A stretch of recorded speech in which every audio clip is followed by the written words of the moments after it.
Aula 6. Conteúdos: a argumentação na redação do Enem. Habilidade: Descritor 20. Reconhecer estratégias argumentativas utilizadas em um texto. Olá, boa tarde. Bem-vindos a mais uma aula do Saber Mais. Eu já estou super feliz porque você está aí empenhado em aprender muito mais para você atingir os seus objetivos. Hoje nós vamos estudar, uma temática, um conteúdo importantíssimo para o seu objetivo de passar nos exames vestibulares, no Enem, E até mesmo numa prova de concurso que você fizer para o seu trabalho. Então isso vai ser super importante. Fique ligado, então, nas nossas explicações, hoje nos nossos comentários, e eu vou ter o máximo prazer em esclarecer suas dúvidas, caso você tenha. Tá bom? Então, agora nós vamos conhecer as competências exigidas de você na redação do Enem. Vamos a elas? Muito bem. Como competências exigidas de você, nós temos essas aqui. Você tem de compreender muito bem quais são essas competências. Primeira competência que é exigida de você na prova do Enem é exatamente a competência, do domínio da norma padrão escrita. Essa mesma, essa é a primeira, que nós vamos compreender. Domínio da norma padrão escrita. Você sabe que a língua portuguesa tem variedades, Variedades da língua portuguesa. Nós temos algumas variedades que você utiliza no seu dia a dia, conversando com os seus amigos, na escola, Você utiliza na igreja, no seu convívio social, na sua família. Essas variedades são as variedades, Outras variedades da língua portuguesa, e que não serão empregadas na sua redação do vestibular. Por isso, a primeira competência que você deve dominar, você deve conhecê-la muito bem, deve ser o domínio da norma padrão escrita. Professora, em que consiste esse domínio da norma padrão escrita? Que norma é esta? É a norma que diz o seguinte, que você tem de dominar os princípios da gramática normativa, as regras que vão prescrever a maneira vista como correta do ponto de vista da norma padrão, da norma escrita. Ou seja, fazendo a concordância nominal, a concordância verbal, a pontuação, a acentuação tônica, a acentuação gráfica, a regência nominal e a regência verbal, aquele fenômeno da crase, entre outros. E ainda, muito importante citar para você, que você deve dominar a colocação pronominal. Muito bem, então você já entendeu em que consiste o domínio da norma padrão escrita. Você vai então, vermelho, por favor. Você vai então ter de dominar vários aspectos, Vamos colocar alguns deles aqui para você, esses que eu já citei, e que vão ajudá-los, a lembrar quais são os tópicos principais da norma padrão escrita. Vamos começar aí com a ortografia, Essa você deve dominar.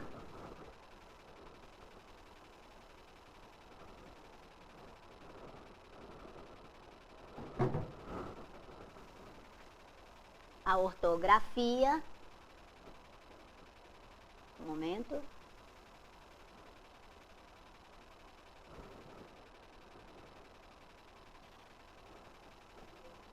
Vou já completar a palavra ortografia. A ortografia. Você deve dominar a concordância. Anote isso aí. A concordância nominal Professora, o que é isso? Tudo que você já tem estudado. E a concordância verbal? Você já tem estudado, né? Que o nome combina, né? O substantivo vai combinar com o artigo, com o adjetivo. O artigo, o adjetivo, o numeral e o pronome vão concordar com o nome. E na concordância verbal, não é? O verbo vai concordar com o seu sujeito em número e pessoa. Você deve dominar também o fenômeno da crase. Você deve dominar ainda a colocação pronominal.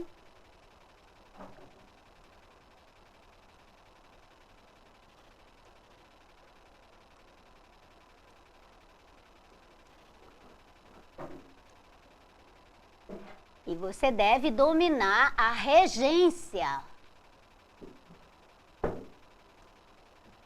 Os termos que são regentes e os termos que são regidos. A regência nominal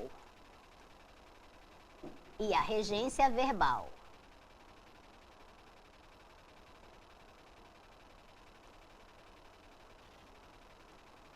Então, esses são os aspectos mais importantes, não é? Que você deve estar atento, né? A ortografia, a concordância nominal e verbal, o fenômeno da crase, a colocação pronominal, regência nominal e verbal.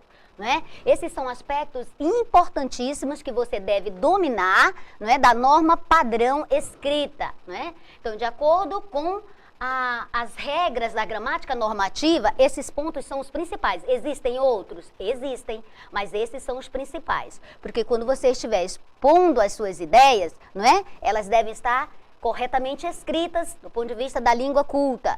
Devem estar concordando, se não fizer... e a pontuação, esse aspecto é muito importante. Pontuação, não esqueça. Não esqueça da pontuação. Ela é importantíssima. Você não pode redigir um texto, não é?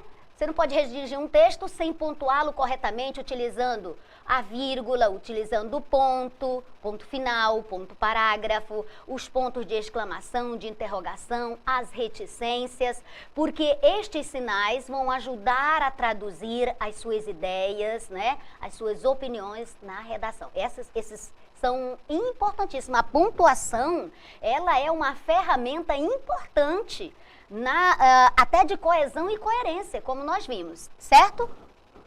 Outra competência importante é compreender a proposta de redação. Você deve compreender o que é que está sendo pedido de você, né? O texto não é em poesia, o texto deve ser escrito em prosa, em linhas corridas, não é? E você deve entender o que é que está sendo pedido de você. Se pede para você, se te dão uma coletânea de textos e pede para você fazer uma relação entre eles, então é isso que você vai fazer. Leia atentamente o comando da sua redação. Leia atentamente, observe o que está sendo pedido de você. Então você deve, é nisso que reside esta compreensão da proposta, ok? O terceiro ponto, e esse também é importantíssimo, é exatamente selecionar, relacionar, organizar e informar. Então, o que é que você vai fazer? Você vai selecionar as ideias que te vierem à mente rapidamente. Estou pensando, já vou anotando. Não precisa, nesse momento, organizar ainda não. Tudo que vier à sua mente vai escrevendo no seu rascunho. Lembre-se de fazer um rascunho. Sem o rascunho, você não tem um plano para a sua redação. Então, você seleciona aquelas ideias e as palavras que melhor ajudam a traduzir aquelas ideias. Depois, você vai relacionando uma com as outras. Qual é a relação de pertinência? Essa ideia aqui pertence a essa, tem a ver com essa ou não tem nada a ver? Relacione. Depois, organize. Organizar, né, em forma de primeiro esta, depois aquela, depois esta outra. Esta que serve para eu... na organização, né? Você já está trabalhando na organização, você vai organizando as ideias, colocando em primeiro lugar, né? Em segundo lugar, tudo vendo a pertinência, a relação que existe entre elas. Terceiro lugar e assim sucessivamente, tá? Por exemplo, você vai mostrando como essas ideias, né, introduzem o assunto. Quando você organiza, já dá para perceber que você está introduzindo o assunto, depois você vai desenvolvendo este assunto, não é? Com os argumentos, e por último, né, você já vai finalizar, já vai concluir, ok? E também, essas suas ideias, elas devem informar, né? Devem deixar bem claro o que é que você está trabalhando. A sua temática deve ser também informativa e opinativa. Não esqueça isso, ok? Outra competência importantíssima é demonstrar conhecimento. Que consiste isso? Lembra as outras áreas, não é, do seu curso de língua portuguesa, do seu curso do ensino médio? História, geografia, sociologia, matemática, biologia. Todos esses conhecimentos, eles são úteis para você demonstrar aqui na sua redação. Você deve relacioná-los, você deve trazer da mente, da sua memória, do seu banco de reserva, você deve trazê-los à existência neste momento. Os filmes que você assistiu, as viagens que você já fez, as histórias que você já ouviu contar, né? Os livros que você leu, né? As revistas, os jornais que você leu ou assiste.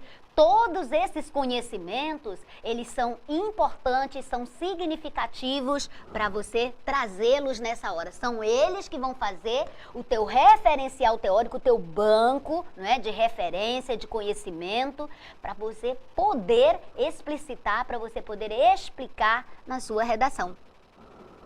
E por último, e isso aqui você não pode esquecer, de forma nenhuma, se você seguir todos esses passos, mas esquecer de elaborar uma solução, toda a redação do Enem, ela vem com uma proposta, ela te propõe, você deve propor uma solução para o problema apresentado. Você vai ter de pensar, né, de encontrar uma saída, uma solução para o problema proposto. Então, elaborar uma solução, e essa solução tem critérios que nós vamos já conhecer no nosso próximo slide. Não esqueça, fez a sua redação, no final apresente uma solução, a solução que você encontrou, mas ela tem critérios, certo? Ela tem critérios, daqui a pouquinho eu falo disso para você. Mas se você deixar sem apresentar a sua solução para o problema, ela vai ser eliminada, porque tem de atender esse requisito. Pense aí qual é a solução que você vai encontrar logo na hora que você ler o tema da sua redação. A sua proposta de redação, você tem de elaborar uma proposta, ok? Escrever exige 10% de inspiração e 90% de transpiração. Professora, o que é isso? É o seguinte, o ato de escrever, antes de mais nada, exige de você leituras. Você tem de ter leitura. Não adianta pensar que você vai fazer uma redação nota 1000, como eu vou apresentar uma para você, sem você ler. Você tem de ler, você tem de estar atualizado com as informações, não é? Sobre a história, sobre a economia, sobre a situação do país, sobre a situação do mundo, o que está acontecendo no mundo em termos históricos, em termos sociais, em termos políticos. Então, você tem de estar informado. Esses são os 90% de transpiração. Você vai ter que trabalhar. Escrever exige esse trabalho aí, é 90%. A inspiração só 10%. Quem diz isso, né? É um escritor. Pois bem, sim, senhor, escrever é trabalho árduo. Não é simples, não é muito fácil. Exige uma prática, exige um exercício. Comece hoje a fazer redações e entregar aí para alguém corrigir, para a professora corrigir, né? Textos são cortados, aumentados, virados pelo avesso, amassados. O texto só brilha depois de muito apanhar, ou seja, depois de muito ser trabalhado, burilado, né? Você faz, refaz, reescreve, verifica se está sendo claro, se está sendo coerente, se tem sentido aquilo que você está expressando, não é? Que você está dizendo. Tem que embasar no que alguém já disse, alguma autoridade, mas nós vamos ver. Então, em que consiste essa sua dissertação, essa sua redação do Enem, que é um texto dissertativo argumentativo. Vamos então a ele. Olha aí. O nosso texto dissertativo argumentativo tem um acróstico para você lembrar. O acróstico é face, olha aí, né? Face, ou face em português, significa o quê? Formar opinião. Formar opinião, o que é isso? Isso mesmo, você vai formar uma opinião, você vai dizer o que você pensa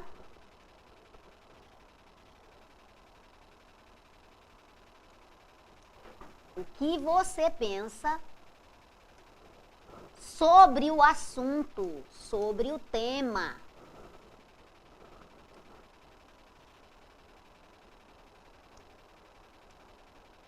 Mas esse dizer seu, ele deve estar embasado, né? Dizer o que você pensa sobre o tema, embasado, com base, né?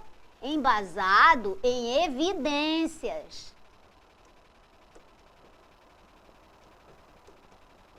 Em evidências, em autores, etc. Só não pode ser no que o meu amigo disse, o que a minha vizinha disse. Isso não pode, tá? Você vai formar essa opinião acerca do assunto. Você vai se posicionar, certo? Você vai se posicionar. Você vai dizer se concorda, posicionar. Tem a ver com concordar ou discordar do assunto. Por exemplo, né?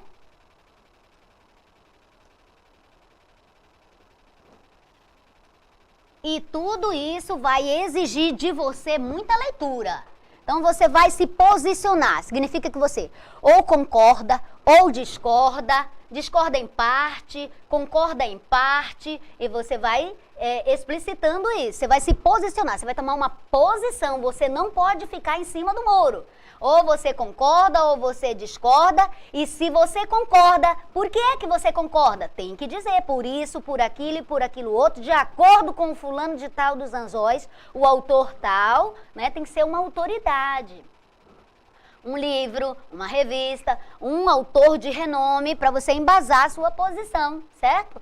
Ou se discorda por essas e por essas razões, que já está aqui na argumentação, né? Então, o que vem ser a argumentação? A argumentação consiste em apresentar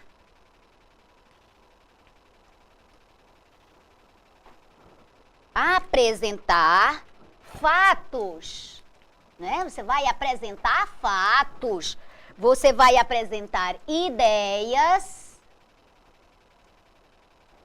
não é? Razões lógicas,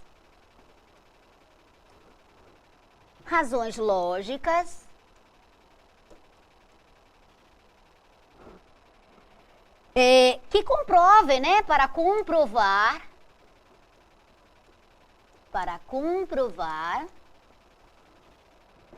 uma afirmação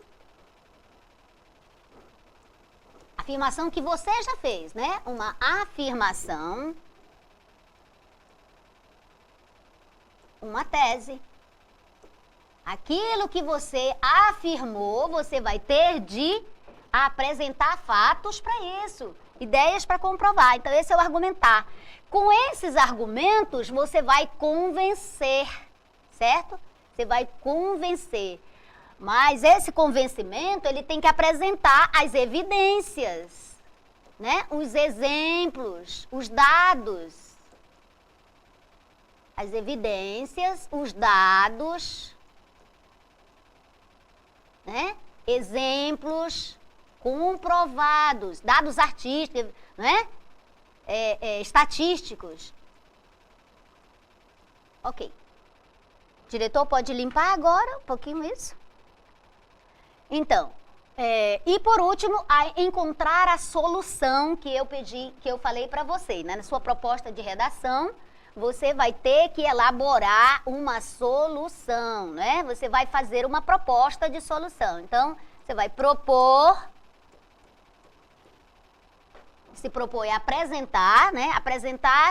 Propor uma solução uma solução, algo que responda, né? Que venha a solucionar, a resolver o problema. Então, propor uma solução, desculpem. Propor solução, pode ser uma ou duas, tá?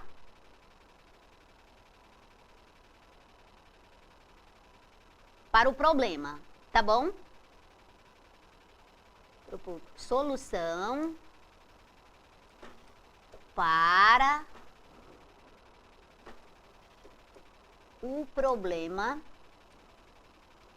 apresentado, ou a questão, né?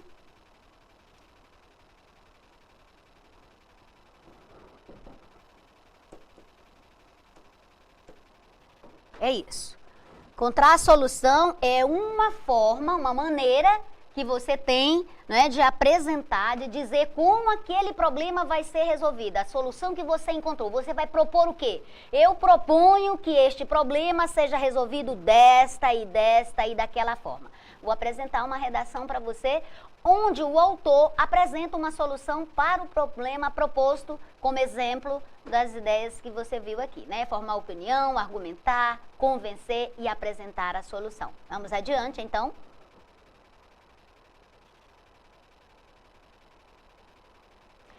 A proposta de intervenção, não é? Essa proposta de intervenção, ela diz respeito à solução que você apresenta, tá? Diz respeito à solução que você apresentou.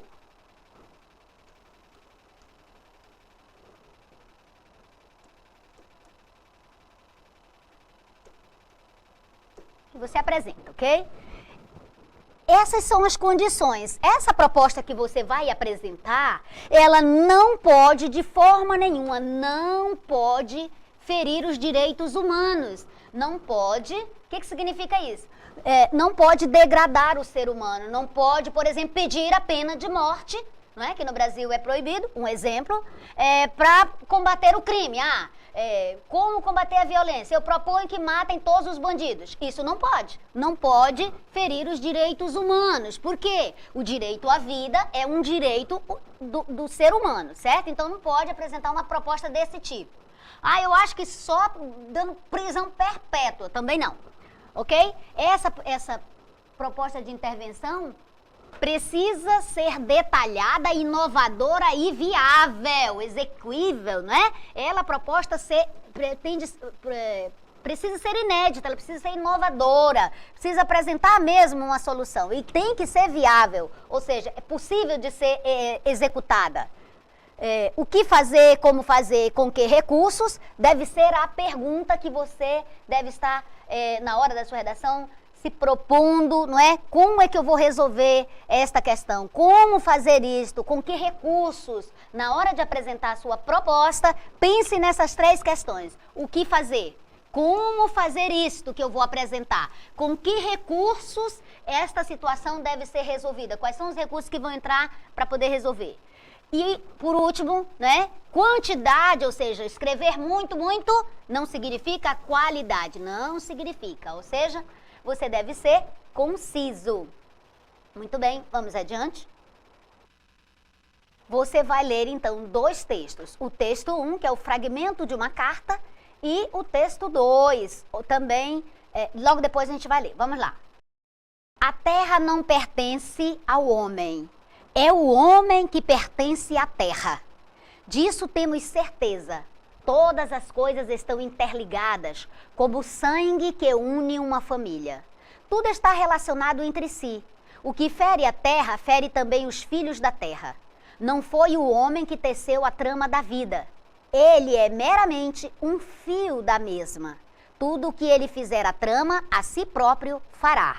Esse é o fragmento da carta do cacique Seattle, ao presidente dos Estados Unidos, né, escrita em 1855. Veja bem. Agora o outro texto que você vai ler. Vamos lá. Dicionário de Geografia. Fragmento, um texto do Dicionário de Geografia. Segundo o geógrafo Milton Santos, o espaço geográfico é a natureza modificada pelo homem. através do seu trabalho. E o espaço se define como um conjunto de formas representativas de relações sociais do passado e do presente, e por uma estrutura representada por relações sociais que estão acontecendo diante dos nossos olhos e que se manifestam através de processos e funções. Muito bem, este é um trecho do Dicionário de Geografia. O que eu peço que você faça como atividade é: esses dois textos, eles se diferenciam um do outro. Essencialmente, eles se diferem quanto a quê? Alternativa A. Eles se diferem quanto à abordagem mais objetiva do texto 1? Eles se diferem quanto ao público a que se destina cada texto? Ou eles se diferem ao rigor científico presente no texto 2? Ou ainda, eles se diferem quanto ao sentimentalismo presente no texto 1? Ou ainda ao tema geral abordado por cada autor? E eu já vou responder daqui mesmo, nem vou ao quadro digital, vou responder daqui. Gente, olha só, nós temos dois textos, e aí eu peço que você diga no que é que eles se diferenciam, no que um texto é diferente do outro, não é? Olha só, essencial, na essência, no que eles são diferentes um do outro? Veja bem. A letra A diz a abordagem mais objetiva do texto 1, não. A letra C diz ao rigor científico presente no texto 2. Tem rigor científico? Tem. A letra D diz ao sentimentalismo presente no texto 1. Não necessariamente. E a letra E diz ao tema geral abordado por cada autor. Amores, eles não se diferenciam quanto ao tema geral abordado. O tema geral é o mesmo para os dois autores, certo? Estamos falando da Terra, do espaço geográfico. Portanto, a letra correta que você deveria ter escolhido é ao público a que se destina cada texto. O público a que se destinou o texto do geógrafo Milton Santos, com certeza é o público que estuda geografia, são os estudantes. O público a que se destinou o texto do cacique é o povo em geral. Então, na essência, esses dois textos tratam do mesmo tema, mas eles se diferenciam quanto ao público a que eles vão se destinar. Ou seja, de geografia aos estudantes, aos interessados de um modo geral em geografia especificamente, e o trecho da carta de um modo geral ao público em geral, ao presidente, mas de um modo geral ao todo, né? Ele está falando da Terra como um todo, então interessa a todos esse texto. Obrigada então pela participação de vocês. Esse foi o conteúdo que nós trabalhamos hoje. E é isso. Tchau, até a próxima.